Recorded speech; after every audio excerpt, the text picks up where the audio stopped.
Нигерийский только сейчас появился, его сообщил.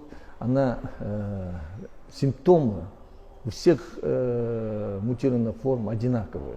Те же симптомы, которые были 1,5 года, которые в Китае, последующим весной, которая была у нас, такие же симптомы, как при предыдущих формах.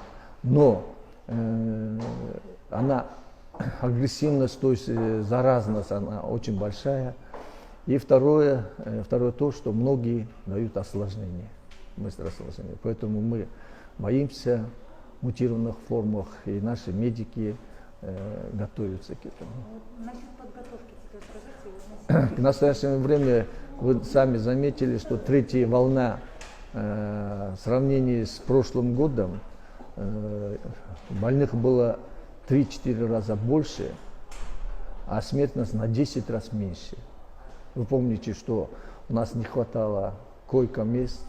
В третьей волне койко-мест во всех регионах нашего Кыргызстана мы держали свободные места.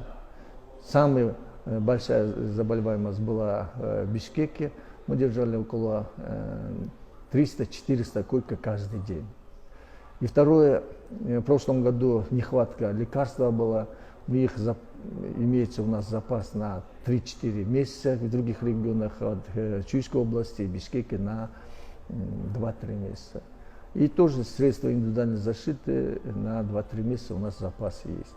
И те, что в первой волне медики не знали причину и не знали, как лечить, а протокол, который мы внедрили, 5-й протокол, она оправдывает и охватывает все